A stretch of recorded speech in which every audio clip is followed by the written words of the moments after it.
co-founder of the social news and entertainment website Reddit has been found dead. He certainly was a prodigy, although he never kind of thought of himself like that.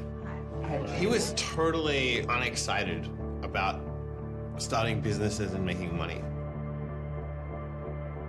There's a profound sense of loss tonight in Highland Park, Aaron Swartz' hometown, as loved ones say goodbye to one of the internet's brightest lights. Open access and computer activists are mourning his loss. An astonishing intellect. You talk to people who knew him. He was killed by the government, and MIT betrayed all of its basic principles. They wanted to make an example out of him, okay? Governments have an insatiable desire to control. He was potentially facing 35 years in prison and a $1 million fine. Raising questions of prosecutorial zeal, and I would say even misconduct. Have you looked into that particular matter and reached any conclusions? Growing up, I slowly had this process of realizing that all the things around me that people had told me were just the natural way things were, the way things always would be. They weren't natural at all. They were things that could be changed, and they were things that, more importantly, were wrong and should change. And once I realized that, there was really kind of no going back.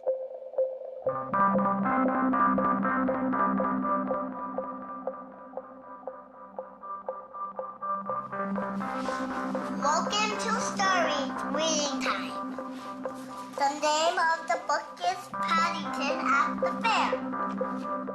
Well, he was born in Highland Park and grew up here. Aaron came from a family of 3 brothers, all extraordinarily bright. So we were all, not the best behaved children, and, 3 boys running around all the time, causing trouble. Hey, no. But I've come to the realization Aaron learned how to learn at a very young age. 1, 2, 3, 4, 5, 6, 7, 8, 9, 10. Knock, knock. Who's there? Aaron. Aaron who? Aaron, funny man. He knew what he wanted, and he always wanted to do it. He always accomplished what he wanted. His curiosity was endless. Here's a little picture of what's a planet sign. Each planet has a symbol. Mercury symbol, a Venus symbol, Earth symbol, Mars symbol, Jupiter symbol. One day he said to Susan, "What's this free family entertainment in downtown Highland Park?" Free family entertainment downtown Highland Park. He was 3 at the time, and she said, "What are you talking about?" He said, "Look, it says here on the refrigerator, free family entertainment in downtown Highland Park." And so she was floored and astonished that he could read. It's called My Family Seder. That Seder night is different from all other nights. I remember once we were at the University of Chicago Library.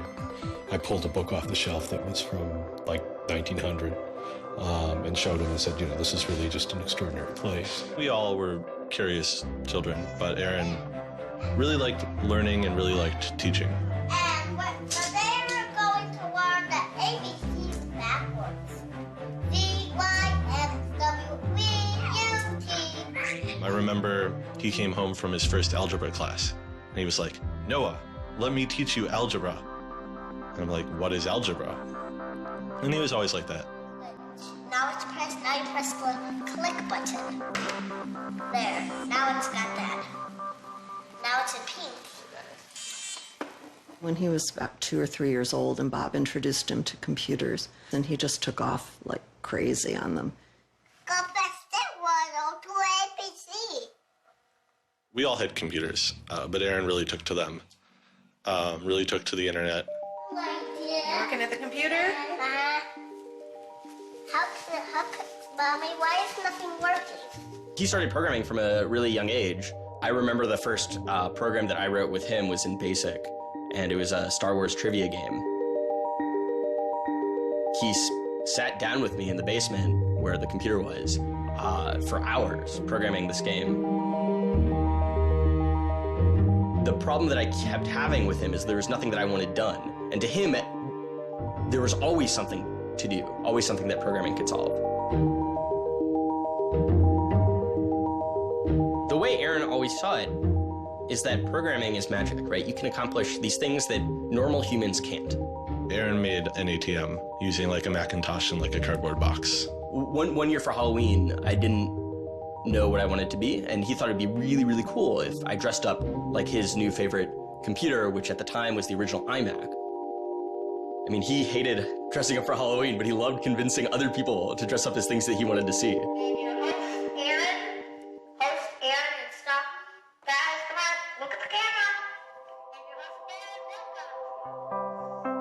He made this website called The Info, where people can just fill in information. Like, I'm sure someone out there knows all about gold leafing. Why don't they write about that on this website? And then other people could come at a later point and read that information and edit the information if they thought it was bad. Not too dissimilar from Wikipedia, right? And this was before Wikipedia had begun, and this was developed by a 12-year-old in his room by himself, running on, this tiny server using ancient technology. And one of the teachers responds like, "This is a terrible idea. You can't just let anyone author the encyclopedia. The whole reason we have scholars is to write these books for us. How could you ever have such a terrible idea?" Me and my other brother would be like, "Oh, yeah, Wikipedia is cool, but we had that in our house like 5 years ago." Aaron's website, theinfo.org, wins a school competition hosted by the Cambridge-based web design firm Ars Digita. We all went to Cambridge for when he won the Ars Digita Prize. And, we had no clue what Aaron was doing. It was obvious that the prize was really important. Aaron soon became involved with online programming communities, then in the process of shaping a new tool for the web. He comes up to me, it's like, "Ben, this is a really awesome thing that I'm working on. You need to hear about it." I'm like, "Yeah, what is it?" He says, "It's this thing called RSS." And he explains to me what RSS is. I'm like, why is that useful, Aaron? Is any site using it? Why would I want to use it? There was this mailing list for people who were working on RSS and XML more generally. And there was a person on it named Aaron Swartz who was combative but very smart and who had lots of good ideas. And he didn't ever come to the face-to-face meetings. And they said, when are you going to come out to one of these face-to-face meetings? And he said, I don't think my mom would let me. I'm 14, I just turned 14. And so their first reaction was, well, this colleague we've been working with all year was 13 years old while we were working with him, and he's only 14 now. And their second reaction was, Christ, we really want to meet him. That's extraordinary. He was part of the committee that drafted RSS. What he was doing was to help build the plumbing for modern hypertext. And the piece that he was working on, RSS, was a tool that you can use to get summaries of things that are going on in other web pages. Most commonly, you would use this for a blog. You might have 10 or 20 people's blogs you want to read. You use their RSS feeds, these summaries of what's going on those other pages, to create a unified list of all the stuff that's going on. Aaron was really young, but he understood the technology and he saw that it was imperfect and looked for ways to help make it better.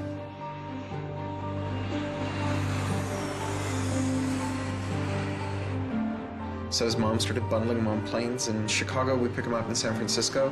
We'd introduce him to interesting people to argue with, and we'd marvel at his horrific eating habits. He only ate white food, only steamed rice and not fried rice because that wasn't sufficiently white, and white bread and so on. And you kind of marvel at the quality of the debate emerging from this, what appeared to be a small boy's mouth. And you think, this is a kid who's really going to go somewhere if he doesn't die of scurvy. Aaron, you're up. I think the difference is that now you can't make companies like Doc was saying. You can't have companies that just, let's sell dog food over the internet, let's sell dog food over cell phones. But there's still a lot of innovation going on. I think if you don't see the innovation, maybe your head is in the sand. He takes on this alpha nerd personality where he's sort of like, I'm smarter than you, and because I'm smarter than you, I'm better than you, and I can tell you what to do. It's an extension of him being kind of like a twerp. So you aggregate all these computers together and now they're solving big problems like searching for aliens and trying to cure cancer. First met him on IRC, on Internet Relay Chat. He didn't just write code. He also sort of got people excited about solving problems. He was a connector. The free culture movement has had a lot of his energy. I think Aaron was trying to make the world work. He was trying to fix it. He had a very kind of strong personality that definitely ruffled feathers at times. It wasn't necessarily the case that he was always comfortable in the world and the world wasn't always comfortable with him. Aaron got into high school and was really just sick of school. He didn't like it. He didn't like any of the classes that were being taught. He didn't like the teachers. Aaron really knew how to get information. He was like, I don't need to go to this teacher to learn how to do geometry. I can just read the geometry book, and I don't need to go to the teacher to learn their version of American history. I have 3 historical compilations here. I could just read them, and I'm not interested in that. I'm interested in the web. I was very frustrated with school. I thought, the teachers didn't know what they were talking about, and they were very domineering and controlling, and the homework was kind of a sham, and it was just all a way to pin students together and force them to do busy work. And, I started reading books about the history of education and how this educational system was developed, and alternatives to it in ways that people could actually learn things as opposed to just regurgitating facts their teachers told them. And that kind of led me down this path of questioning things. Once I questioned the school I was in, I questioned the society that built the school, I questioned the businesses that the schools were training people for, and I questioned the government that, set up this whole structure. One of the things he was most passionate about was copyright, especially in those early days. Copyright has always been something of a burden on the publishing industry and on readers, but it wasn't an excessive burden. It was a reasonable institution to have in place to make sure that people got paid. What Aaron's generation experienced was the collision between this antique copyright system and this amazing new thing we were trying to build, the internet and the web. These things collided, and what we got was chaos. He then met Harvard law professor Lawrence Lessig, who was then challenging copyright law in the Supreme Court. A young Aaron Swartz flew to Washington to listen to the Supreme Court hearings. I am Aaron Swartz, and I'm here to listen to see the Eldred argument. Why did you fly out here from Chicago and come all this way to see the Eldred argument? That's a more difficult question. See the Eldred. Because I don't know. It's very exciting to see the Supreme Court, especially such a prestigious case as this one.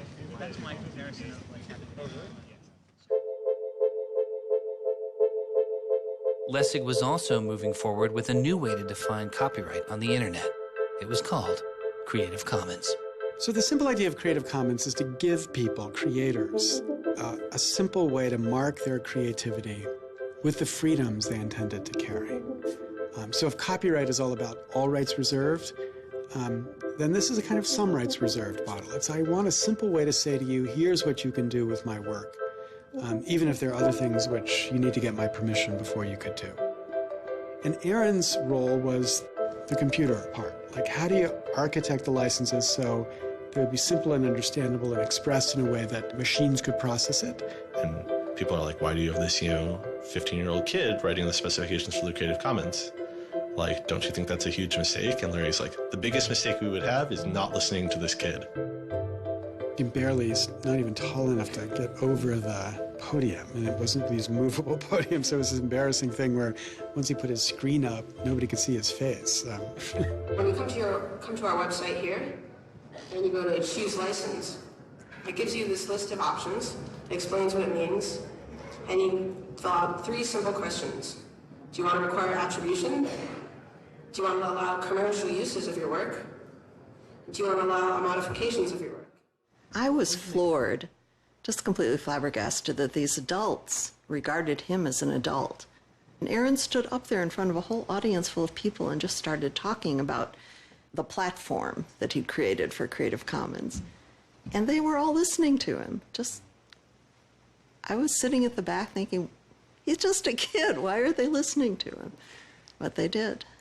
Well, I don't think I comprehended it fully. Though critics have said it does little to ensure artists get paid for their work, the success of Creative Commons has been enormous. Currently on the website Flickr alone, over 200 million people use some form of Creative Commons license. He contributed through his technical abilities, and yet it was not simply a technical matter to him. Aaron often wrote candidly in his personal blog. I think deeply about things, and I want others to do likewise. I work for ideas and learn from people. I don't like excluding people. I'm a perfectionist, but I won't let that get in the way of publication. Except for education and entertainment, I'm not going to waste my time on things that won't have an impact. I try to be friends with everyone, but I hate it when you don't take me seriously. I don't hold grudges. It's not productive, but I learn from my experience. I want to make the world a better place.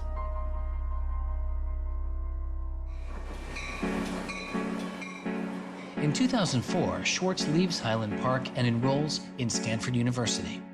He had had ulcerative colitis, which was very troubling, and we were concerned about him taking his medication. He got hospitalized, and he would take this cocktail of pills every day.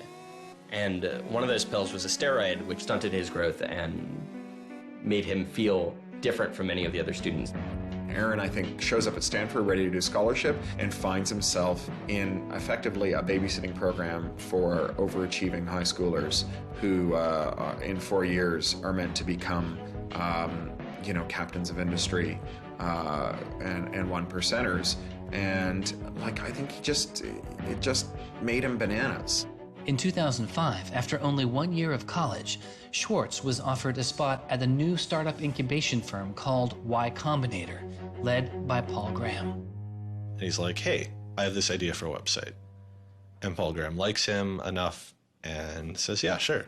So Aaron drops out of school, moves to this apartment. So this used to be Aaron's apartment when he moved here. I have vague memories of my father telling me how difficult it was to get a lease because Aaron had no credit and he dropped out of college. Aaron lived in what's now the living room, and some of the posters are left over from when Aaron lived here. And then the library. There are more books, but a lot of them are Aaron's. Aaron's Y Combinator site was called Infogami, a tool to build websites. But Infogami struggles to find users, and Swartz eventually merges his company with another Y Combinator project in need of help. It was a project headed by Steve Huffman and Alexis Ohanian, called Reddit. There we were, starting from almost nothing. No users, no money, no code, and growing day by day into a hugely popular website. And it showed no signs of letting up. First we had 1,000 users, then 10,000, then 20,000, and on and on. It was just incredible. Reddit becomes huge, and it's a real sort of geeky corner of the internet. There's a lot of humor, there's a lot of art, and there's just people who flock to the site and make that site the main site they go to every morning to get their news. Reddit kind of just borders on chaos at some level. So on the one hand, it's a place where people discuss news of the day, technology, politics, and issues. And yet there is a lot of kind of not safe for work material, offensive material. There's some subreddits where trolls find a welcome home. And so in that sense, Reddit has been kind of home to controversy as well. It kind of sits on that edge of chaos. Reddit catches the attention of the corporate magazine giant Condé Nast, who makes an offer to buy the company. Some large amount of money, large enough that my dad was getting bugged with questions about, how do I store this money? Like a lot of money. Like a lot of money. Probably more than $1 million, but I don't actually know. And he is how old at the time? 19, 20. So it was in this apartment. They sat around on what predated these couches, hacking on Reddit. And when they sold Reddit, they threw a giant party, and then all flew out to California the next day and left the keys with me. It was funny, he just sold a startup, so we all kind of presumed he was the richest person around, but he said, oh no, I'll take this tiny little shoebox-sized room. That's all I need. It was barely larger than a closet. The idea of him spending his money on fancy objects just seems so implausible. He explains it's I like living in apartments, so I'm not going to spend a lot of money on a new place to live. I'm not going to buy a mansion. And I like wearing jeans and a t-shirt, so I'm not going to spend any more money on clothes. So, like, it's, you know, really no big deal. What is a big deal to Swartz is how traffic flows on the internet and what commands our attention. In the old system of broadcasting, you were fundamentally limited by the amount of space in the airwaves. You know, you could only send out 10 channels over the airwaves of television, right? Or even with cable, you had 500 channels. On the internet, everybody can have a channel. Everyone can get a blog or a MySpace page. Everyone has a way of expressing themselves. And so what you see now is not a question of who gets access to the airwaves. It's a question of who gets control over the ways you find people. You know, you start seeing power centralizing in sites like Google, these sort of gatekeepers that tell you where on the internet you want to go, the people who provide you your sources of news and information. So it's not, you know, only certain people have a license to speak. Now everyone has a license to speak. It's a question of who gets heard. After he started working in San Francisco at Condé Nast, he comes into the office and they want to give him a computer with all this crap installed on it and say that he can't install any new things on his computer, which to a developer is outrageous, right? From the first day, he was complaining about all this stuff. Gray walls, gray desks, gray noise. The first day I showed up here, I simply couldn't take it. By lunchtime, I had literally locked myself in a bathroom stall and started crying. I can't imagine staying sane with someone buzzing in my ear all day, let alone getting any actual work done. Nobody else seems to get work done here either. Everybody's always coming into our room to hang out and chat or invite us to play the new video game system that Wired is testing. He really had different aspirations that were politically oriented. And Silicon Valley just doesn't really quite have that culture that orients technical activity for the purposes of political goals. Aaron hated working for a corporation. They all hate working for Condé Nast, but Aaron is like the only one who's not going to take it. And Aaron basically gets himself fired by not showing up to work ever. It was said to be a messy breakup. Both Alexis Ohanian and Steve Huffman declined to be interviewed for this film. He rejected the business world. One of the really important things to remember about that choice when Aaron decided to kind of leave startup culture is that he was also leaving behind the things that had made him, you know, famous and well-loved, and, you know, he was at risk of letting down fans. He got to where he was supposed to be going and had the self-awareness and the orneriness to realize that he had climbed the mountain of shit to pluck the single rose and discovered that he'd lost his sense of smell. And rather than sit there and insist that it wasn't as bad as it seemed, and he did get the rose in any event, he climbed back down again, which is pretty cool. The way Aaron always saw it is that programming is magic, right? You can accomplish these things that normal humans can't by being able to program. So if you had magical powers, would you use them for good or to make you mountains of cash? Swartz was inspired by one of the visionaries he had met as a child, the man who had invented the World Wide Web, Tim Berners-Lee. In the 1990s, Berners-Lee was arguably sitting on one of the most lucrative inventions of the 20th century. But instead of profiting from the invention of the World Wide Web, he gave it away for free.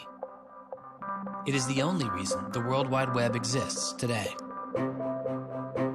Aaron is certainly deeply influenced by Tim. Tim is certainly a very prominent early internet genius who doesn't in any sense cash out. He's not at all interested in how he's going to figure out how to make $1 billion. People would have seen, there's money to be made there. So there would have been lots of little webs instead of one big one. And one little web and lots of little webs doesn't work because you can't follow links from one to the other. You know, you had to have the critical mass for this thing was the entire planet. So it's not going to work unless the whole planet can get on board.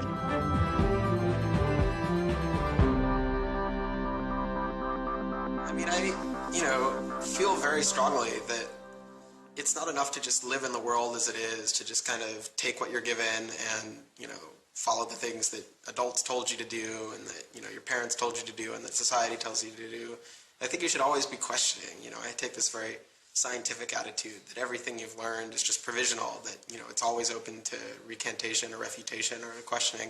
And I think the same applies to society. Once I realized that there were real serious problems, fundamental problems that I could do something to address, I didn't see a way to forget that. I didn't see a way not to. We just started spending a lot of time just kind of as friends. We would just talk for hours into the night. I definitely should have understood that he was flirting with me. I think to some degree I was like, this is a terrible idea and impossible, and therefore I will pretend it is not happening. As my marriage was breaking down and I was really stuck without anywhere to go, we became roommates and brought my daughter over. We moved in and furnished a house, and it was really peaceful. Like, my life had not been peaceful for a while, and really neither had his.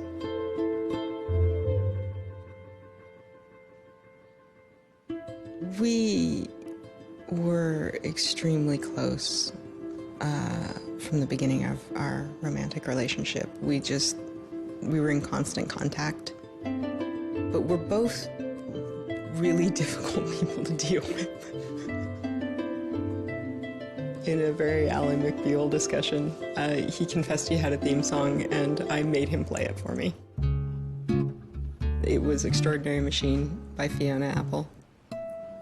I think it was just that sense of kind of being a little bit embattled that the song has. And it also had like this hopefulness to it. By foot it's a slow climb, but I'm good at being uncomfortable, so I can't stop changing all the time. Because in many ways, Aaron was tremendously optimistic about life. Even when he didn't feel it, he could be tremendously optimistic about life. Extraordinary machine. What are you doing? Flickr has video now. Swartz threw his energy into a string of new projects involving access to public information, including an accountability website called watchdog.net and a project called the Open Library. So the Open Library project is a website that you can visit at openlibrary.org. And the idea is to be a huge wiki, an editable website with one page per book. So for every book ever published, we want to have a web page about it that combines all the information from publishers, from booksellers, from libraries, from readers onto one site, and then gives you links where you can buy it, you can borrow it, or you can browse it. I love libraries. You know, I'm the kind of person who goes to a new city and immediately seeks out the library. So that's the dream of Open Library, is building this website where both you can leap from book to book, from person to author, from subject to idea, go through this vast tree of knowledge that's been embedded and lost in big physical libraries, that's hard to find, that's not very well accessible online, is really important because books are a cultural legacy. You know, books are the place people go to write things down, and to have all that swallowed up by one corporation is kind of scary. How can you bring public access to the public domain? It may sound obvious that you'd have public access to the public domain, but in fact, it's not true. So the public domain should be free to all, but it's often locked up. There's often, guard cages. It's like having a national park, but with a moat around it and gun turrets pointed out in case somebody might want to actually come and enjoy the public domain. One of the things Aaron was particularly interested in was bringing public access to the public domain. This is one of the things that got him into so much trouble. I had been trying to get access to federal court records in the United States. What I discovered was a puzzling system called PACER, which stands for Public Access to Court Electronic Records. I started Googling, and that's when I ran across Carl Malamud.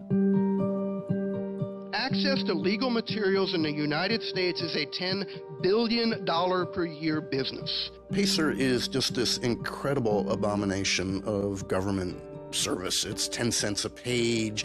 It's this most brain-dead code you've ever seen. You can't search it. You can't bookmark anything. You got to have a credit card.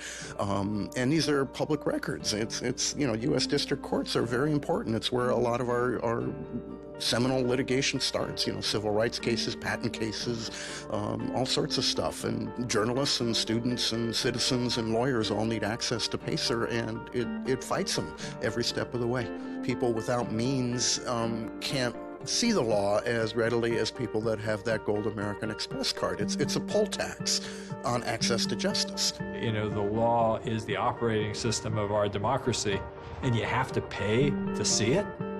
That's not much of a democracy. They make about $120 million a year on the PACER system, and it doesn't cost anything near that, according to their own records. In fact, it's illegal. The E-Government Act of 2002 states that the courts may charge only to the extent necessary in order to reimburse the costs of running PACER.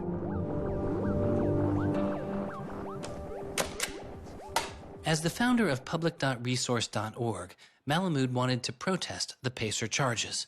He started a program called the PACER Recycling Project, where people could upload PACER documents they had already paid for to a free database so others could use them. The PACER people were getting a lot of flack from Congress and others about public access. And so they put together this system. In 17 libraries across the country, there was free PACER access. That's one library every 22,000 square miles, I believe. So it wasn't really convenient.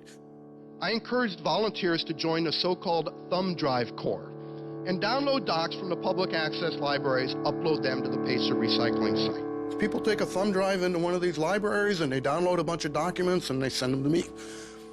And nothing, it was just a joke. In fact, when you clicked on Thumb Drive Core, there was a Wizard of Oz, the Munchkins singing, so a little video clip came up. We represent the lollipop, yeah. But of course, I get this phone call from Steve Schultz and Aaron saying, gee, we'd like to join the Thumb Drive Corps. Around that time, I ran into Aaron at a conference. This is something that really has to be a collaboration between a lot of different people. So I approached him and I said, hey, I'm thinking about an intervention on the PACER problem. Schultz had already developed a program that could automatically download PACER documents from the trial libraries. Swartz wanted to take a look. So I showed him the code. And I didn't know what would come next, but as it turns out, over the course of the next few hours at that conference, he was off sitting in a corner, improving my code, recruiting a friend of his that lived near one of these libraries to go into the library and to begin to test his improved code, at which point the folks at the courts realized something's not going quite according to plan. And data started to come in and come in and come in, and soon there were 760 gigabytes of PACER docs, about 20 million pages. Using information retrieved from the trial libraries, Swartz was conducting massive, automated parallel downloading of the PACER system. He was able to acquire nearly 2.7 million federal court documents, almost 20 million pages of text. Now, I'll grant you that 20 million pages had perhaps exceeded the expectations of the people running the Pilot Access Project, but surprising a bureaucrat isn't illegal. Aaron and Carl decided to go talk to the New York Times about what happened. They also caught the attention of the FBI, who began to stake out Schwartz's parents' house in Illinois. But I get a tweet from his mother saying, call me. It's like, oh my God, what the hell's going on here? And so I finally got a hold of Aaron, and Aaron's mother was like, oh my God, FBI, FBI, FBI. An FBI agent drives down our home's driveway trying to see if Aaron is in his room. And I remember being home that day and wondering why this car was driving down our driveway and just driving back out. I was like, that's weird. 5 years later, I read this FBI file and I'm like, oh my goodness. That was the FBI agent in my driveway. He was terrified. He was totally terrified. He was way more terrified after the FBI actually called him up on the phone and tried to sucker him into coming down to a coffee shop without a lawyer. He said he went home and laid down on the bed and was shaking. The downloading also uncovered massive privacy violations in the court documents. Ultimately, the courts were forced to change their policies as a result. And the FBI closed their investigation without bringing charges. To this day, I find it remarkable that anybody, even at the most remote podunk field office of the FBI, thought that a fitting use for taxpayer dollars was investigating people for criminal theft on the grounds that they had made the law public. How can you call yourself a lawman and think that there can possibly be anything wrong in this whole world with making the law public? Aaron was willing to put himself at risk for the causes that he believed in. Bothered by wealth disparity, Swartz moves beyond technology and into a broader range of political causes. I went into Congress and I invited him to come and hang out and intern for us for a while so that he could learn, the political process. He was sort of learning about a new community, a new set of skills, and kind of learning to hack politics. It seems ridiculous that miners should have to hammer away until their whole bodies are dripping with sweat, faced with the knowledge that if they dare to stop, they won't be able to put food on the table that night, while I get to make larger and larger amounts of money each day just by sitting and watching TV. But apparently the world is ridiculous. So I co-founded a group called the Progressive Change Campaign Committee, and what we try and do is we try and organize people over the internet who care about progressive politics and moving the country in a more progressive direction to kind of come together, join our email list, join our campaigns, and help get progressive candidates elected all across the country. The group is responsible for igniting the grassroots effort behind the campaign to elect Elizabeth Warren to the Senate. He might have thought it was a dumb system, but he came in and he said, I need to learn this system because it can be manipulated like any social system. But his passion for knowledge in libraries didn't take a back seat. Aaron began to take a closer look at institutions that publish academic journal articles. By virtue of being students at a major U.S. university, I assume that you have access to a wide variety of scholarly journals. Pretty much every major university in the United States pays these sort of licensing fees to organizations like JSTOR and Thomson and ISI to get access to scholarly journals that the rest of the world can't read. These scholarly journals and articles are essentially the entire wealth of human knowledge online, and many have been paid for with taxpayer money or with government grants. But to read them, you often have to pay again, handing over steep fees to publishers like Reed Elsevier. These licensing fees are so substantial that people who are studying in India instead of studying in the United States don't have this kind of access. They're locked out from all of these journals. They're locked out from our entire scientific legacy. I mean, a lot of these journal articles, they go back to the Enlightenment. Every time someone has written down a scientific paper, it's been scanned and digitized and put in these collections. That is a legacy that has been brought to us by the history of people doing interesting work, the history of scientists. It's a legacy that should belong to us as a commons, as a people, but instead it's been locked up and put online by a handful of for-profit corporations who then try and get the maximum profit they can out of it. So a researcher paid by the university or the people publishes a paper, and in the very, very last step of that process, after all the work is done, after all the original research is done, the thinking, the lab work, the analysis, after everything is done at that last stage, then the researcher has to hand over his or her copyright to this multi-billion-dollar company. And it's sick. It's an entire economy built on volunteer labor. And then the publishers sit at the very top and scrape off the cream. Talk about a scam. One publisher in Britain made a profit of $3 billion last year. I mean, what a racket.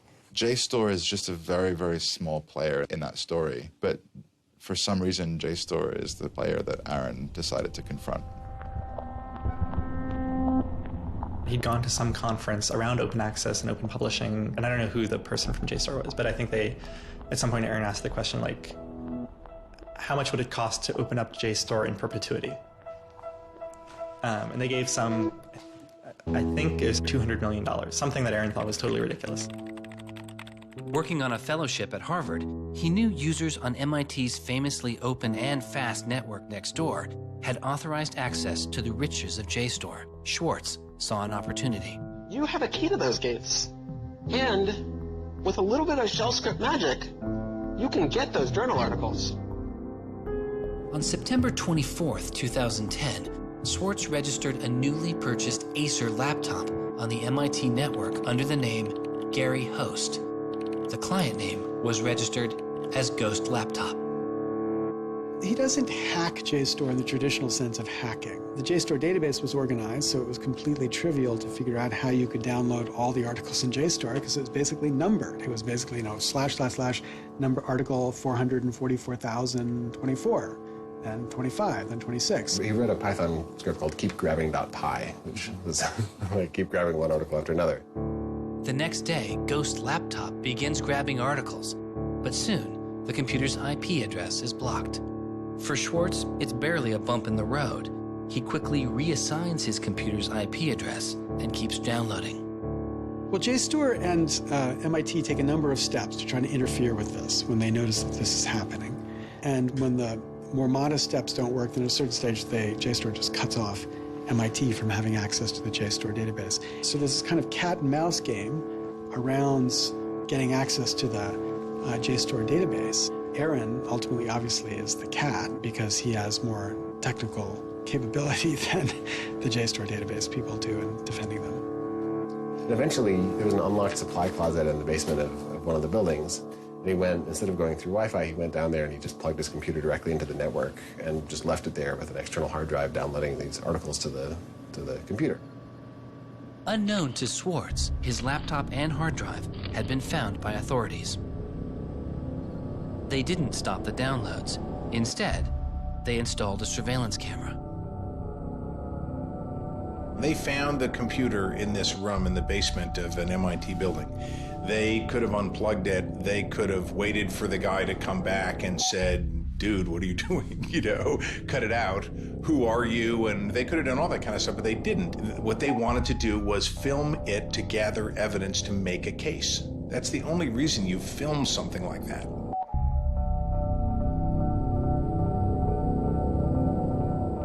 At first, the only person caught on the glitchy surveillance camera was using the closet as a place to store bottles and cans.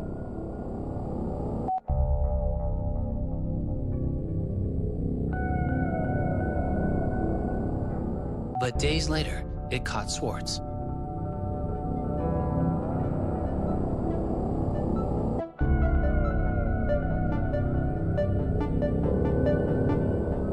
Swartz is replacing a hard drive. He takes it out of his backpack, leans out of frame for about 5 minutes, and then leaves.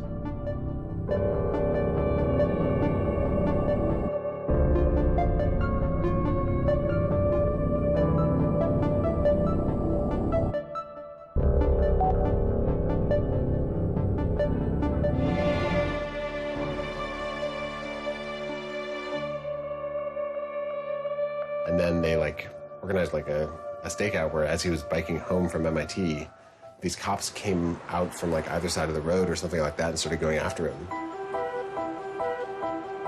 He describes that he was pressed down and assaulted by the police. He tells me that it's unclear that they were police that were after him. He thought that someone was trying to attack him. He does tell me they beat him up. I was just devastated. The notion of any kind of criminal prosecution of anyone in our family or anything was so foreign and incomprehensible, I didn't know what to do. Well, they execute search warrants at Aaron's house, his apartment in Cambridge, and his office at Harvard. 2 days before the arrest, the investigation had gone beyond JSTOR and the local Cambridge police. It had been taken over by the United States Secret Service. The Secret Service began investigating computer and credit card fraud in 1984, but 6 weeks after the attack on 9/11, their role expanded. President Bush used the Patriot Act to establish a network of what they called electronic crimes task forces. The bill before me takes account of the new realities and dangers posed by modern terrorists. According to the Secret Service, they are primarily engaged in activity with economic impact, organized criminal groups, or use of schemes involving new technology. The Secret Service turned Swartz's case over to the Boston U.S. Attorney's Office. There was a guy in the U.S. Attorney's Office who had the title head of the Computer Crimes Division or Task Force. I don't know what else he had going, but you're certainly not much of a computer crimes prosecutor without a computer crime to prosecute. So he jumped on it, kept it for himself, didn't assign it to someone else within the office or the unit, and that's Steve Hyman. Prosecutor Stephen Hyman has been largely out of public view since the arrest of Aaron Swartz, but he can be seen here in an episode of the television show American Greed, filmed around the time of Aaron's arrest. He is describing his previous case against the notorious hacker Alberto Gonzalez, a case that garnered Hyman enormous press attention and accolades. Gonzalez masterminded the theft of over 100 million credit card and ATM numbers, the largest such fraud in history. Here, Hyman, describing Gonzalez, gives his view on the hacker mindset. These guys are driven by a lot of the same things that we're driven by. They have an ego, they like challenge, and of course they like money and everything you can get from money. One of the suspects implicated in the Gonzalez case was a young hacker named Jonathan James.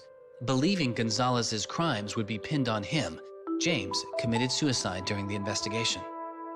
In an early press release describing the government's position in the case of Aaron Swartz, Hyman's boss, U.S. Attorney for the District of Massachusetts Carmen Ortiz, said this: "Stealing is stealing, whether you use a computer command or a crowbar, and whether you take documents, data, or dollars."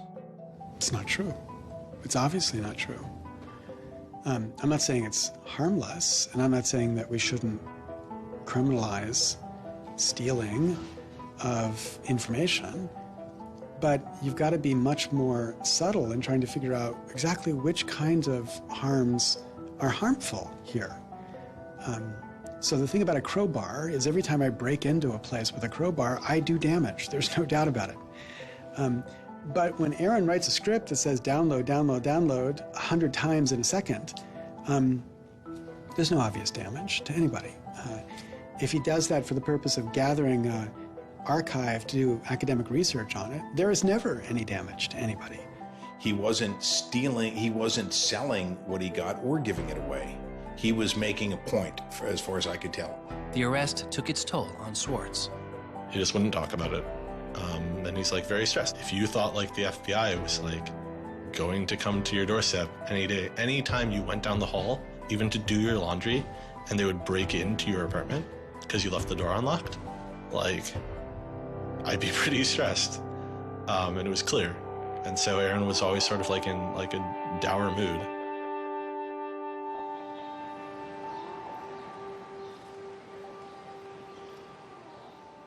He wouldn't give off any sensitive information about his whereabouts during this time because he was so afraid that the FBI would be waiting for him. It was a time of unprecedented social and political activism. Time magazine would later name as their 2011 Person of the Year, the protester. There was a kind of hotbed of hacker activity going on. WikiLeaks had released a trove of diplomatic cables. Manning had been under arrest at the time. It was unknown whether he was the source of the leak. Anonymous, which is a kind of protest ensemble that has a lot of hackers in its ranks, were going on various sprees of sorts. If you compare that to what he did, his stuff should have been left behind for MIT and JSTOR to deal with in a kind of private, professional manner. It should have never gotten the attention of the criminal system. It just didn't belong there.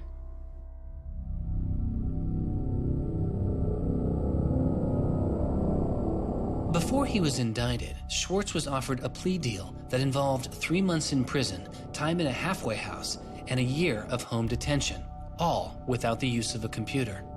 It was on the condition that Swartz plead guilty to a felony. Here we are. We have no discovery, no evidence whatsoever about what the government's case is, and we have to make this immense decision where the lawyer is pushing you to do this, the government is giving you a non-negotiable demand, and you're told that your likelihood of prevailing is small, so whether you're guilty or not, you're better off taking the deal. Boston has its own computer crimes division. Lots of lawyers, probably more lawyers than they need. So, you know, you can imagine all sorts of cases where it'd be really hard to prosecute because you've got some criminals in Russia or you've got some people inside of a corporation are going to have $500 lawyers or $700 an hour lawyers sitting down against you. And then you've got this case with this kid, which is pretty easy to prove that he did something, and he's already marked himself as a troublemaker with the FBI, so why not go as tough as you can in here against that guy? It's good for you, the prosecutor. It's good for the Republic because you're fighting all those terrorist types. I was so scared. I was so scared of having my computer seized. I was so scared of going to jail because of my computer being seized. I had confidential material from sources from my previous work on my laptop. And that is above all my priority, is to keep my sources safe. I was so scared of what was going to happen to Ada. Aaron told me that they'd offered him a deal, and he finally just said that he would take it if I told him to. And I came real close to saying take it. He had developed like serious political aspirations in the intervening time between when, that moment when he ended that entrepreneurial startup life and begun this new life that had come to this political activism. And he just didn't believe that he could continue in his life with a felony. He said to me one day, we were walking by the White House, and he said to me, they don't let felons work there.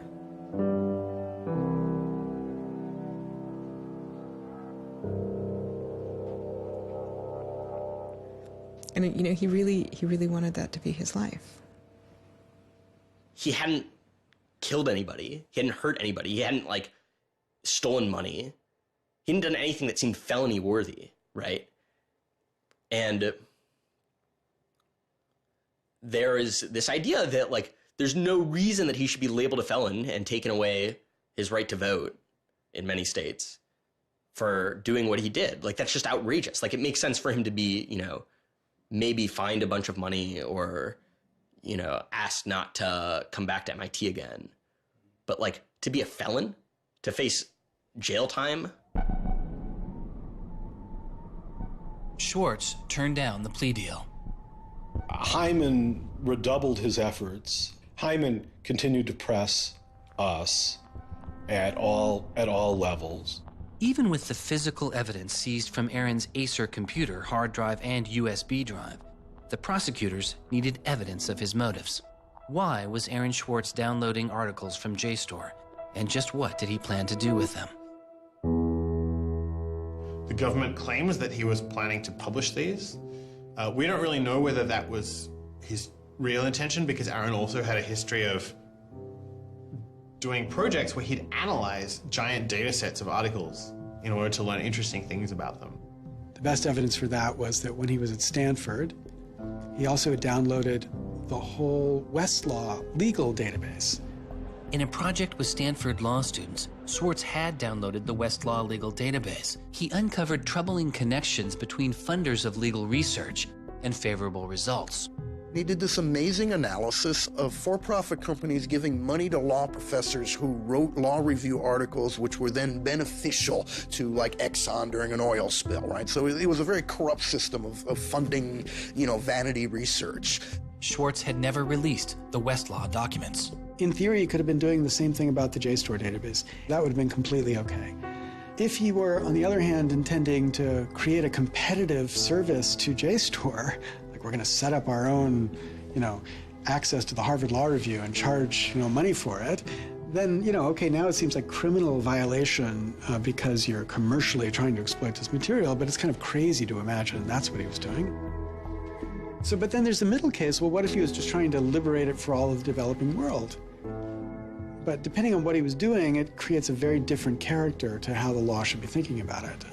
The government was prosecuting him as if this was like a commercial criminal violation, like stealing a whole bunch of credit card records. It was that kind of crime.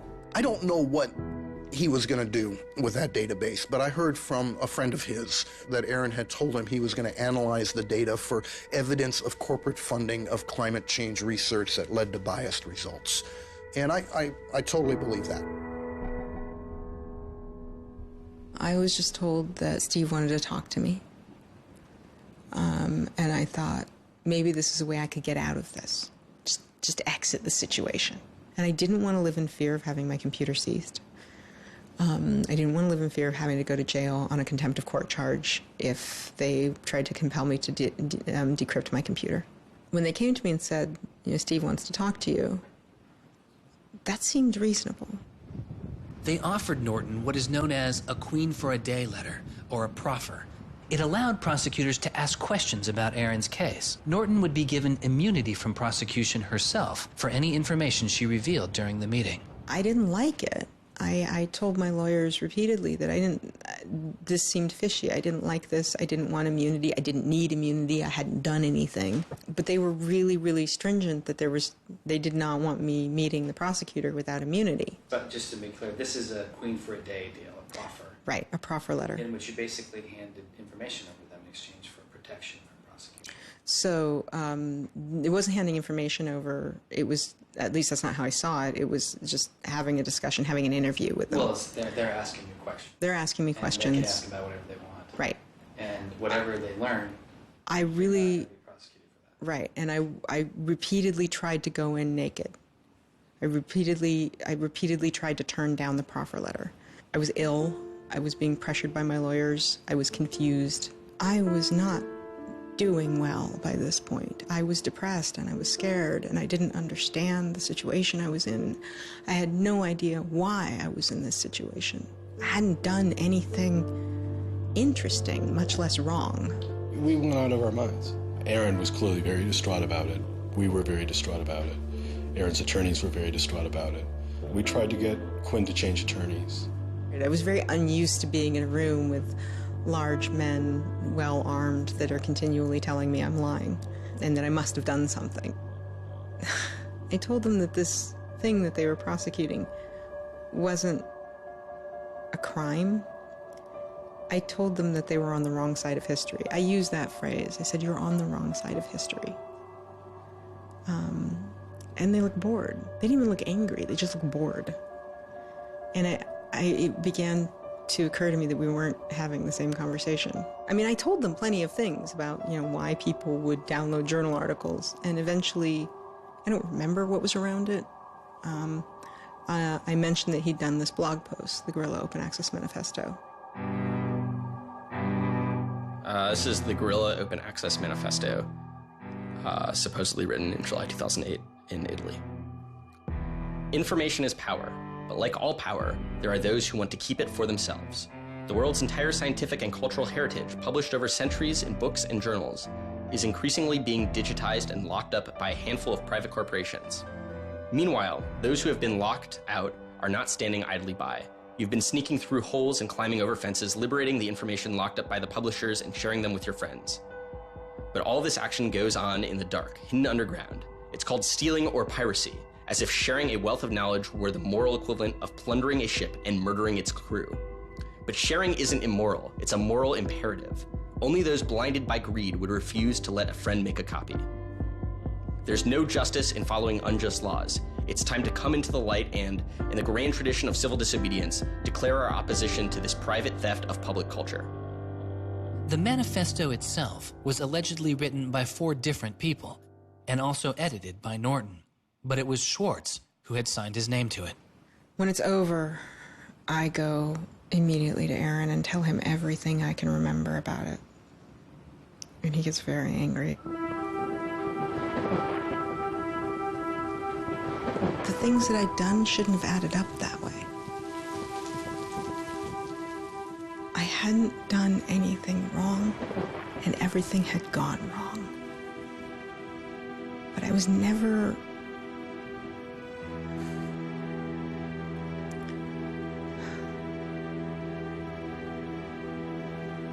I'm still angry. I'm still angry that you can try your best with these people to do the right thing, and they will turn everything against you, and they will hurt you with anything they can. And in that moment, I regret that I said what I did. But my much larger regret is that we have settled for this, that we are okay with this. That we are okay with a justice system that tries to game people into little traps so they can ruin their lives. So yeah, I wish I hadn't said that, but I am much, much angrier that this is where I am. That this is what we as a people think is okay. They used every method that I think they could think of to get her to provide information which would be unhelpful to Aaron and helpful to the prosecution of Aaron. Right. But you know, I don't think she had information that was helpful to the government. Months go by as Swartz's friends and family await a looming indictment. In the meantime, Swartz was becoming a go-to expert on a series of internet issues. To you then, do you think that the internet is something that should be considered a human right and something that the government cannot take away from you? Yes, definitely. I mean, this notion that national security is an excuse to shut down the internet, that's exactly what we heard in Egypt and Syria and all these other countries. And so, yeah, it's true. Sites like WikiLeaks are going to be putting up some embarrassing material about what the U.S. government does, and people are going to be organizing to protest about it and try and change their government. You know, and that's a good thing. That's what all these First Amendment rights of free expression, of freedom of association are all about. And so the notion that we should try and shut those down, I think, just goes against very basic American principles. The principle, I think, is one that our founding fathers would have understood. If the internet had been around back then, instead of putting post offices in the Constitution, they would have put ISPs. Well, it's definitely interesting to see how... Swartz meets activist Taryn Steinbrickner-Kaufman, and the two begin to date. We need a massive global public outcry. If there's no massive global public outcry, it won't create any change. You know, 4 people in this city should cause a massive global public outcry. You know, we need a petition signer. Without telling her specifics, he warned her he was involved in something he called simply the bad thing.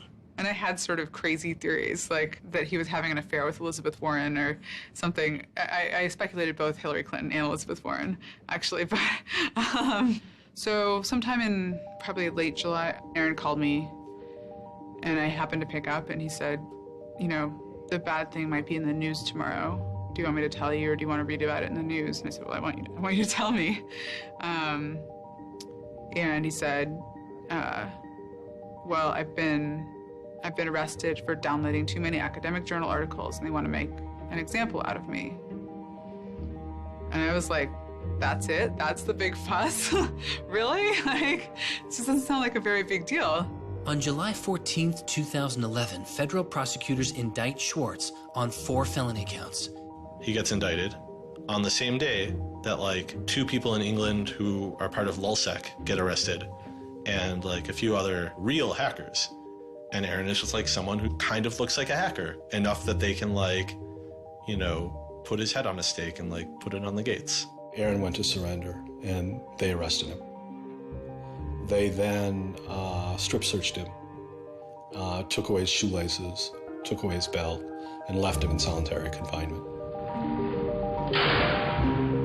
The District of Massachusetts United States Attorney's Office released a statement saying Swartz faces up to 35 years in prison, to be followed by 3 years of supervised release, restitution, forfeiture, and a fine of up to $1 million.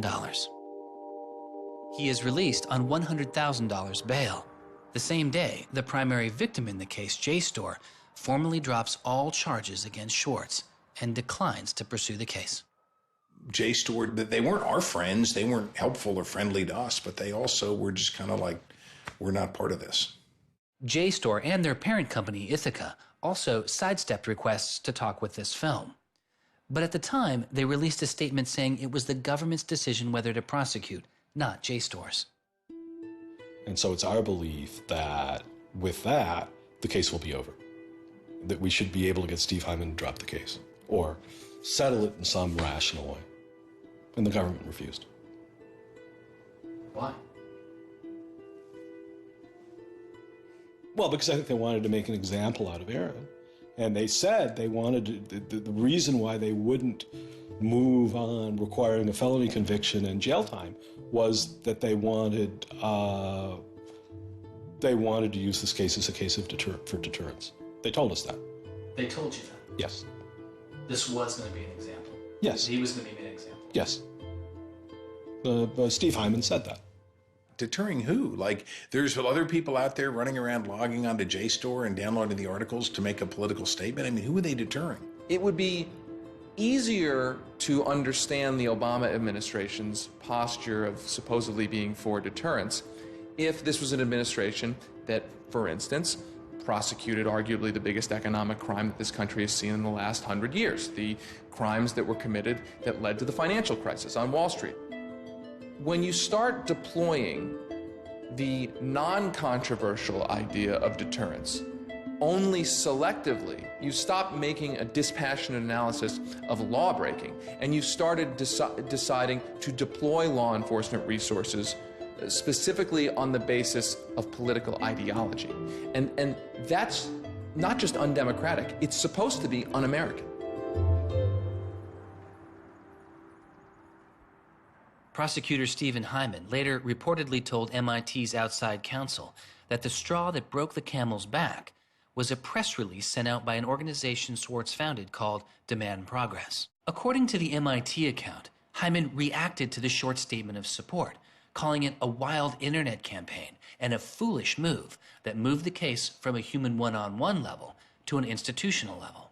That was a poisonous combination. A prosecutor who didn't want to lose face, who had a political career in the offing maybe, and didn't want to have this come back and haunt them. You spent how many tax dollars arresting someone for taking too many books out of the library and they got your ass handed to you in court? No way. I then moved to try to put pressure on MIT in various ways to get them to go to the government and request the government to stop the prosecution. What is MIT's reaction to that? There doesn't seem to be any reaction from MIT at that point.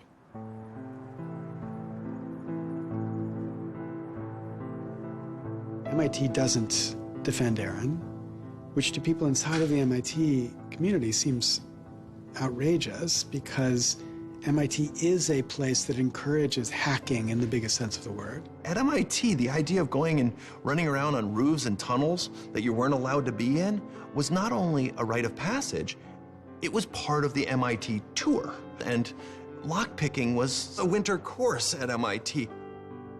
They had the moral authority to stop it in its tracks. MIT never stood up and took a position of saying to the feds, don't do this. We don't want you to do this. You're overreacting. This is too strong, that I'm aware of. They acted kind of like any corporation would. They helped the government. They didn't help us unless they felt they had to. And they never tried to stop it. MIT declined repeated requests to comment, but they later released a report saying they attempted to maintain a position of neutrality and believed Hyman and the U.S. Attorney's Office did not care what MIT thought or said about the case. MIT's behavior seemed really at odds with the MIT ethos, right? You could argue that MIT turned a blind eye and that was okay for them to do. But taking that stance, taking that neutral stance in and of itself was taking a pro-prosecutor stance. If you look at Steve Jobs and Steve Wozniak, they started by selling a blue box, which was a thing designed to defraud the phone company. If you look at Bill Gates and Paul Allen, they initially started their business by using computer time at Harvard, which was pretty clearly against the rules. The difference between Aaron and the people I just mentioned is that Aaron wanted to make the world a better place. He didn't just want to make money. Swartz continues to be outspoken on a variety of internet issues. You know, the reason the internet works is because of the competitive marketplace of ideas. And what we need to be focusing on is getting more information about our government, more accessibility, more discussion, more debate. But instead, it seems like what Congress is focused on is shutting things down. Aaron thought he could change the world just by explaining the world very clearly to people. Flame can literally control your computer and make it spy on you. Welcome, Aaron. Good to have you back on the show here. You know, just like spies used to in olden days put microphones and tap what people were saying, now they're using computers to do the same things. Schwartz's political activity continues, his attention turning to a bill moving through Congress designed to curb online piracy. It was called SOPA. Activists like Peter Eckersley saw it as an enormous overreach, threatening the technical integrity of the internet itself. And one of the first things I did was to call Aaron. I said, can we do a big online campaign against this? This isn't a bill about copyright. It's not? No, he said. It's a bill about the freedom to connect. Now I was listening. And he thought about it for a while and then said yes. And he went and founded Demand Progress. Demand Progress is an online activism organization. We've got around 1.5 million members now, but started in the fall of 2010. Aaron was one of the most prominent people in a community of people who helped lead organizing around social justice issues at the federal level in this country. SOPA was the bill that was intended to curtail online piracy of music and movies, but what it did was basically take a sledgehammer to a problem that needed a scalpel.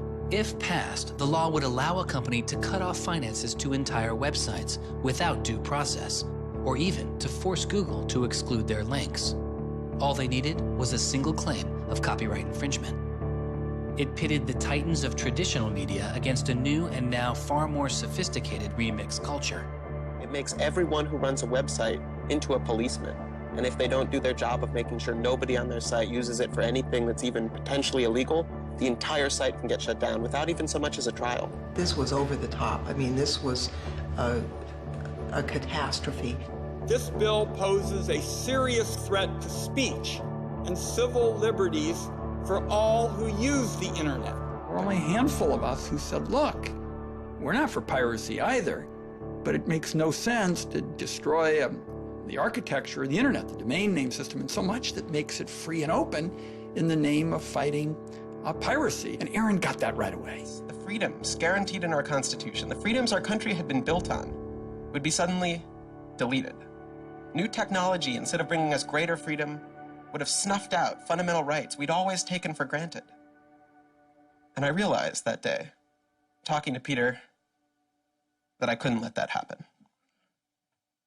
When SOPA was introduced in October 2011, it was considered inevitable. Our strategy when it first came out was to hopefully slow the bill down, maybe weaken it a little bit, but even we didn't think that we would be able to stop this bill. Having worked in Washington, what you learn is that typically in Washington, the legislative fights are fights between different sets of corporate moneyed interests. They're all duking it out to pass legislation. And the fights that are the closest are when you have one set of corporate interests against another set of corporate interests, and they're financially equally matched in terms of campaign contributions and lobbying. Those are the closest ones. The ones that aren't even fights typically are ones where all the money is on one side, all the corporations are on one side, and it's just millions of people on the other side. Haven't seen anything like PIPA and SOPA in all my time in public service. There were more than 40 United States senators on that bill as co-sponsors. So there were already a long, long way to getting the 60 votes to have it clear all the procedural hoops. Even I began to doubt myself. It was a rough period. Swartz and Demand Progress were able to marshal enormous support, using traditional outreach combined with commonly used voice-over IP to make it very easy for people to call Congress. I've never met anybody else who was able to operate at his level, both on the technological side and on the campaign strategy side. Millions of people contacted Congress and signed anti-SOPA petitions. Congress was caught off guard. There was just something about watching those clueless members of Congress debate the bill, watching them insist they could regulate the internet and a bunch of nerds couldn't possibly stop them. I am not a nerd. I'm just not enough of a nerd. Maybe we ought to ask some nerds what this thing really does. Let's have a hearing, bring in the nerds. Really? Nerds? You know, I think actually the word you're looking for is experts. To enlighten you so your laws don't backfire, break the internet. We use the term geek, but we're allowed to use that because we are geeks. The fact that it got as far as it did without them talking to any technical experts reflects the fact that there is a problem in this town. I'm looking for somebody to come before this body and testify in a hearing and say, this is why they're wrong. There used to be an office that provided science and technology advice, and members could go to them and say, help me understand XYZ. And Gingrich killed it. He said it was a waste of money. Ever since then, Congress has plunged into the dark ages. I don't think anybody really thought that SOPA could be beaten, including Aaron. I think it was worth trying, but it didn't seem winnable. And I remember maybe a few months later, I remember him just turning to me and being like, I think we might win this. And I was like, that would be amazing. Calls to Congress continue. When the domain hosting site GoDaddy becomes a supporter of the bill, tens of thousands of users transferred their domain names in protest. Within a week, a humbled GoDaddy reverses their position on SOPA. When the Congress people that supported the record and movie industries realized that there was this backlash, they kind of scaled the bill back a little bit. You could see the curve happening. You could see that that our arguments were starting to resonate. It was like Aaron had been like striking a match and it was being blown out. Striking another one was being blown out. And finally he'd like managed to catch enough kindling that the flame actually caught, and then it turned into this roaring blaze. On January 16th, 2012, the White House issued a statement saying they didn't support the bill. And then this happened. I'm a big believer that we should be dealing with issues of piracy, and we should deal with them in a serious way. But this bill is not the right bill. When Jimmy Wales put his support towards blacking out Wikipedia, the #5 most popular website in the world. This is a website that's on several percent of all of the clicks on anywhere on the internet. Wikipedia went black, Reddit went black, Craigslist went black, phone lines on Capitol Hill flat out melted. Members of Congress started rushing to issue statements retracting their support for the bill that they were promoting just a couple days ago. Within 24 hours, the number of opponents of SOPA in Congress went from this to this. To see congressmen and senators slowly flip sides throughout the day of the blackout was pretty unbelievable. There was like a 100 representative swing. And that was when, as hard as it was for me to believe, after all this, we had won. The thing that everyone said was impossible, that some of the biggest companies in the world had written off as kind of a pipe dream, had happened. We did it. We won. This is a historic week in internet politics, maybe American politics. The thing that we heard from people in Washington, D.C., from staffers on Capitol Hill was they received more emails and more phone calls on SOPA blackout day than they'd ever received about anything. I think that was an extremely exciting moment. This was the moment when the internet had grown up politically. It was exhilarating because it's hard to believe it actually happened. It's hard to believe a bill with so much financial power behind it didn't simply sail through the Congress. And not only did it not sail through, it didn't pass at all. It's easy sometimes to feel like you're powerless, like when you come out in the streets and you march and you yell and nobody hears you. But I'm here to tell you today, you are powerful. So yeah, maybe sometimes you feel like you're not being listened to, but I'm here to tell you that you are. You are being listened to. You are making a difference. You can stop this bill if you don't stop fighting. Stop PIPA! Stop SOPA!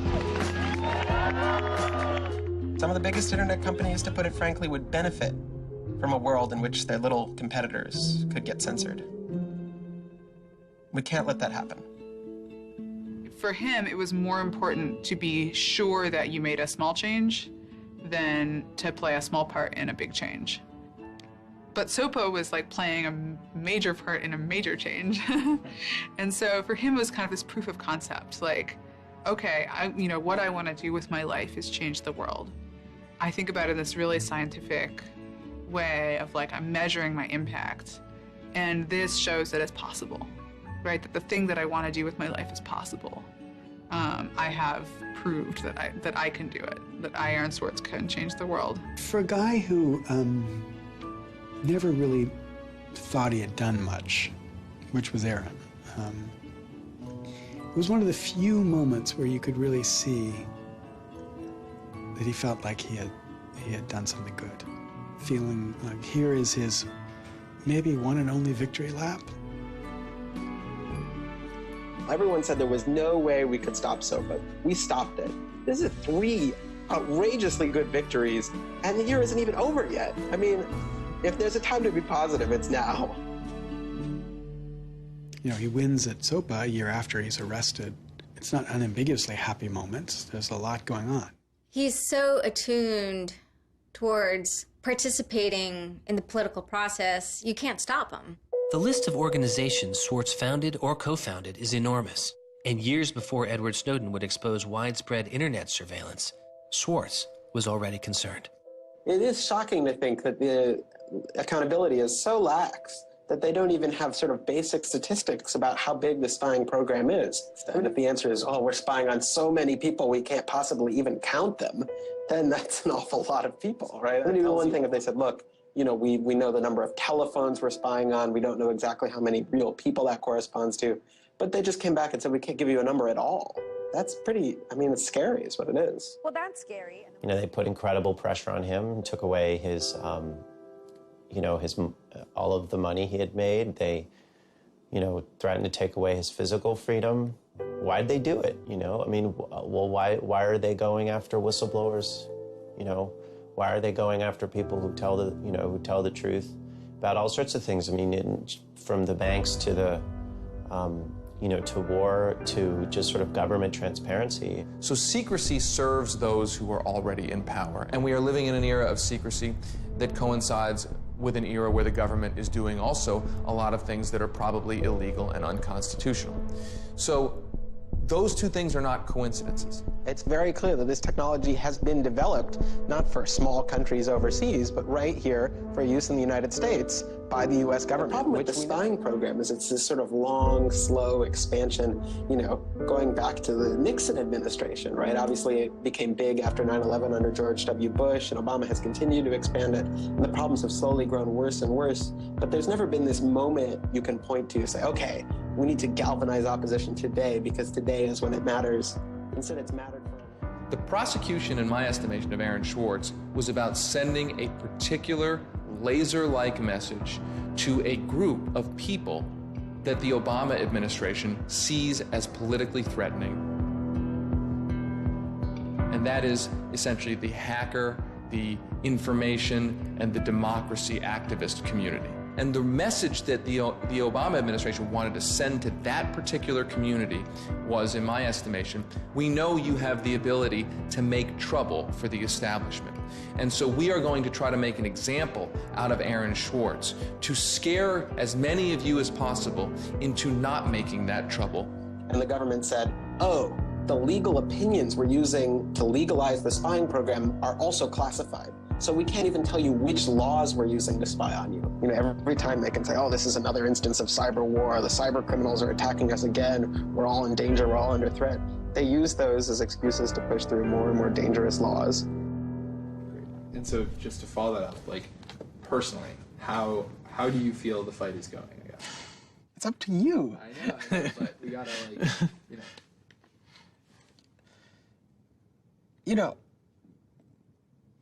There's sort of these two polarizing perspectives, right? Everything is great. The internet has created all this freedom and liberty and everything's going to be fantastic. Or everything is terrible. The internet has created all these tools for cracking down and spying and, controlling what we say. And the thing is, both are true, right? The internet has done both. And both are kind of amazing and astonishing. And which one will win out in the long run is up to us. It doesn't make sense to say, oh, one is doing better than the other. They're both true.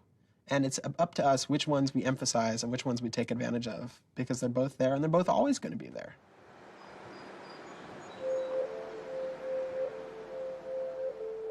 On September 12, 2012, federal prosecutors filed a superseding indictment against Swartz, adding additional counts of wire fraud, unauthorized access to a computer, and computer fraud.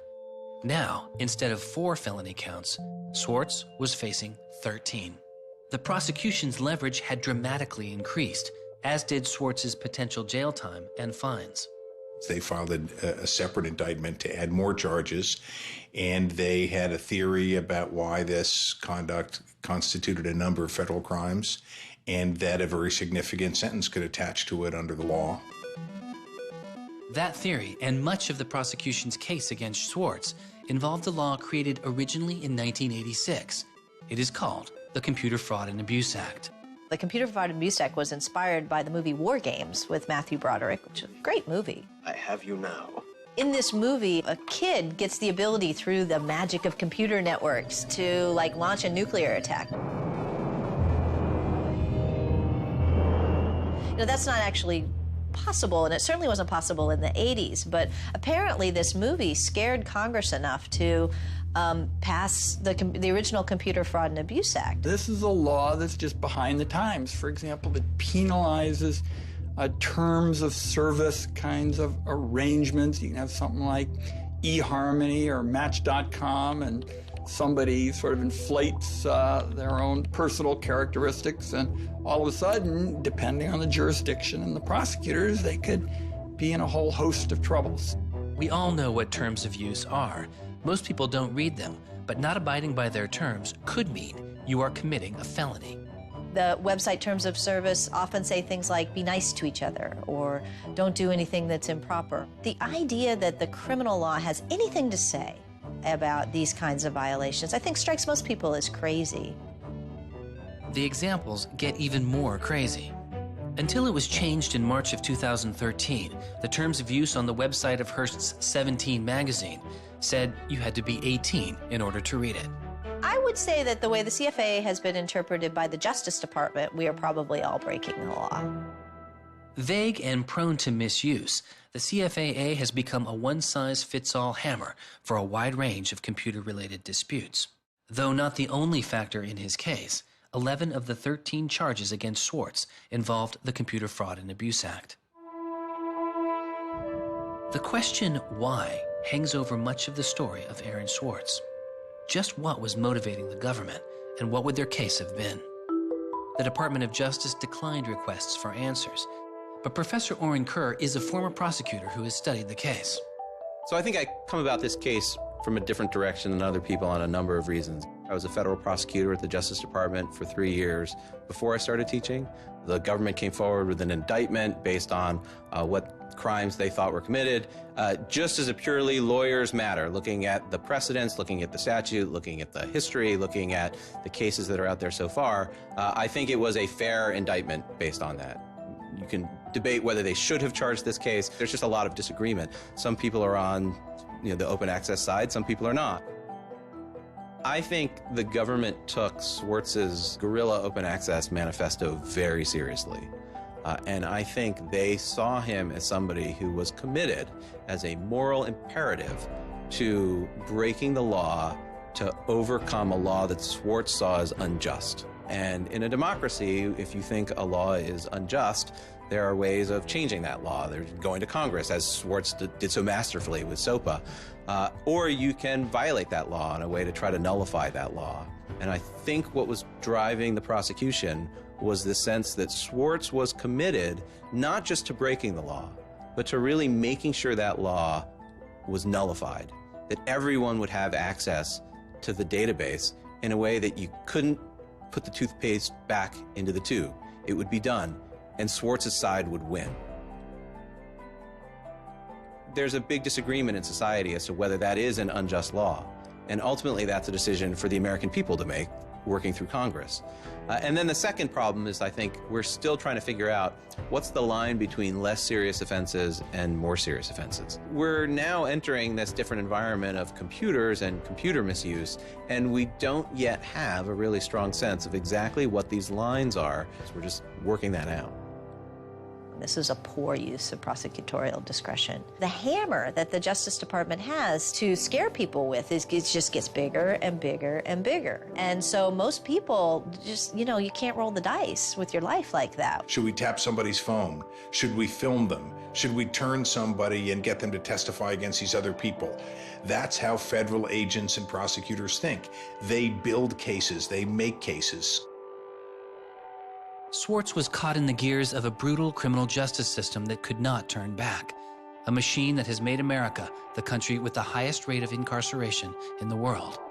We have in this country allowed ourselves to be captured by the politics of fear and anger. And anything we're afraid of, like the future of the internet and access, and anything we're angry about instinctively creates a criminal justice intervention.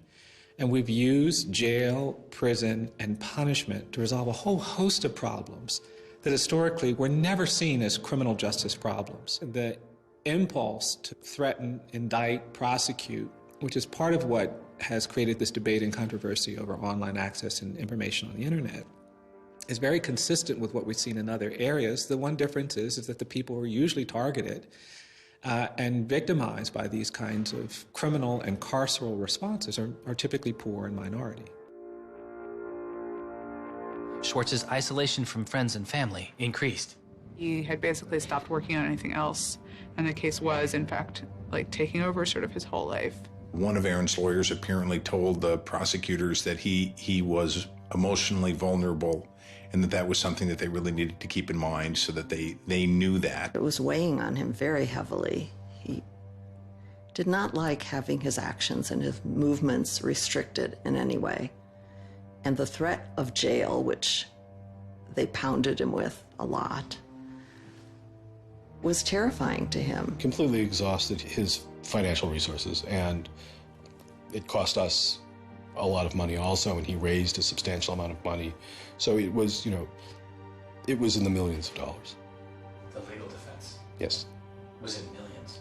Yes. Yeah, I think he didn't want to be a burden to people. I think that was a factor. Like, I have my normal life, and then I have this shitty thing I have to deal with. And I try to, keep the two of them as separate as possible. But they were just beginning to blur together, and everything was becoming shitty. Swartz faced a tough choice that was only getting tougher. Do you admit guilt and move on with your life, or do you fight a broken system? With his legal case, the answer was simple. He rejects the final plea deal, and a trial date is set. Aaron was resolute that he didn't want to knuckle under and accept something that he didn't believe was fair, but I also think he was scared.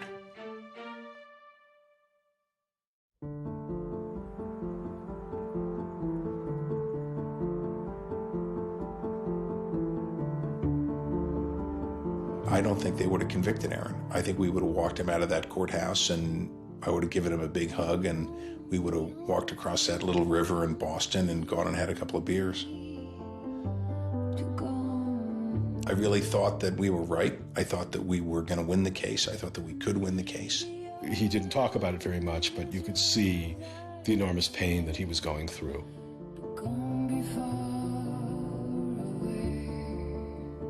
No time in his childhood did Aaron have any severe mood swings or depressive episodes or anything that I would ascribe to severe depression. And it's possible, he was depressed. People get depressed.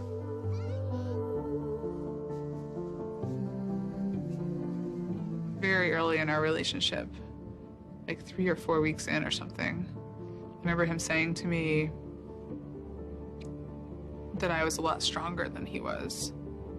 He was brittle in a lot of ways. Things were a lot harder for him than for a lot of people. It was part of his brilliance, too. I think he probably had something like clinical depression in his early 20s. I don't think he did when I was with him. He wasn't a joyful person, but that's different from being depressed. He was just under such enormous pressure for 2 years straight. He just didn't want to do it anymore. He was just I just think it was too much.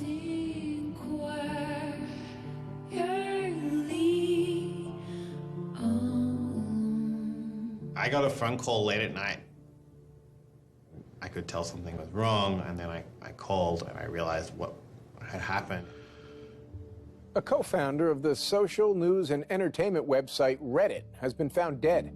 Police say 26-year-old Aaron Swartz killed himself yesterday in his Brooklyn apartment. I just thought, we've lost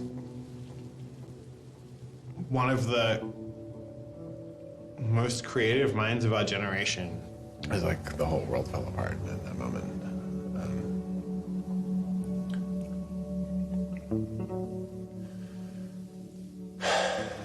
It was one of the hardest nights of my life. As I kept screaming, I can't hear you. What did you say? I can't hear you. I can't. That's it.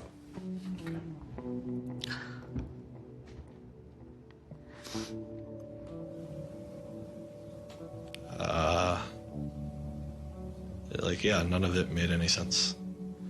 And really still doesn't. I was so frustrated, angry.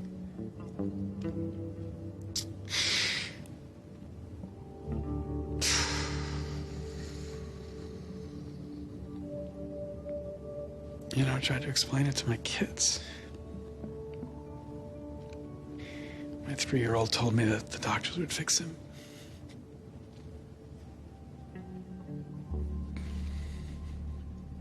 I've known lots of people who've died, but I've never lost anybody like this. Because everybody feels, and I do too, there's so much we could have more to do. Like, I just didn't know he was there. I didn't know this was what he was suffering, and he was part of me. And I just wanted it to not be real. And then I just looked at his Wikipedia page and I saw the end date.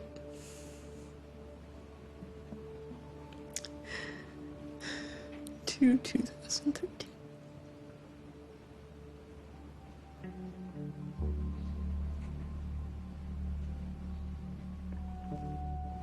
Aaron is dead. Wanderers in this crazy world, we have lost a mentor, a wise elder. Hackers for right, we're one down. We've lost one of our own. Nurturers, carers, listeners, feeders, parents, all, we have lost a child. Let us all weep.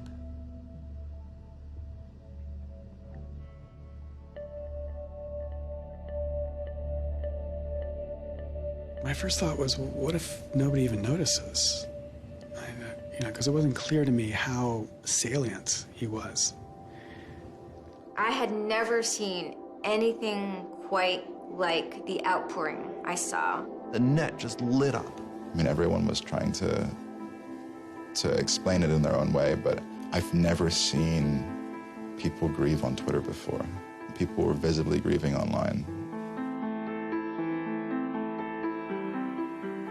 He was the internet's own boy, and the old world killed him. We are standing in the middle of a time when great injustice is not touched. Architects of the financial meltdown have dinner with the president regularly. In the middle of that time, the idea that this was what the government had to prosecute just seems absurd if it weren't tragic. The question is, can we do something, given what's happened, to make the world a better place? And how can we further that legacy? That's the only question one can ask. All over the world, there were starting to be hackathons and gatherings. Aaron Swartz has, in some sense, brought the best out of us in trying to say, how do we fix this? He was, in my humble opinion, one of the true extraordinary revolutionaries that this country has produced. I don't know whether Aaron was defeated or victorious, but we are certainly shaped by the hand of the things that he wrestled with. When we turn armed agents of the law on citizens trying to increase access to knowledge, we've broken the rule of law, we've desecrated the temple of justice. Aaron Swartz was not a criminal. Change does not roll in on the wheels of inevitability, it comes through continuous struggle. Aaron really could do magic. And I'm dedicated to making sure that his magic doesn't end with his death. He believed that he could change the world, and he was right. Out of the last week and out of today, phoenixes are already rising. Since Swartz's death, Representative Zoe Lofgren and Senator Ron Wyden have introduced legislation that would reform the Computer Fraud and Abuse Act, the outdated law that formed the majority of the charges against Swartz. It's called Aaron's Law. Aaron believed that, you literally ought to be asking yourself all of the time, what is the most important thing I could be working on in the world right now? And if you're not working on that, why aren't you?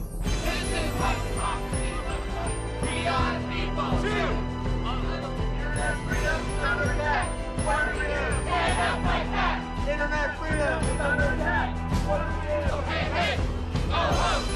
Minorities have time to go. Hey, hey. I wish we could change the past, but we cannot. but we can change the future, and we must. We must do so for Aaron. We must do so for ourselves. We must do so to make our world a better place, a more humane place, a place where justice works and access to knowledge becomes a human right. So there was a kid back in February from Baltimore, 14 years old, who had access to JSTOR. And he'd been spelunking through JSTOR after reading something. And he figured out a way to do early tests for pancreatic cancer. And pancreatic cancer kills the shit out of you because we detect it way too late. By the time we detect it, it's already too late to do anything about it. He sent emails off to the entire oncology department at Johns Hopkins, you know, hundreds of them. And every 14-year-old kid, yeah, and most of them ignored it, right? But one of them, like, sent him an email back and said, "This is not an entirely stupid idea. Why don't you come on over?" And this kid worked evenings and weekends with this researcher. And in February, I heard him on the news, just a couple of weeks after Aaron died, when Aaron was in the news a lot. Sorry. And he said the reason he was on the news is because they'd done it. They were shipping an early test for pancreatic cancer that was going to save lives. And he said, this is why what Aaron did was so important. Because you never know, right? This truth of the universe is not only something that policymakers use to figure out, you know, what the speed limit should be. It's where the thing that's going to keep, you know, your kid from dying of pancreatic cancer comes from. And without access, the person who might come up with the thing that's got your number on it may never find that answer. He slept so well, he didn't fall out of bed once, not even when he dreamed he was back on the spacecraft. Very good, Aaron. Very good. Yay, Aaron. Okay. Now it's song time.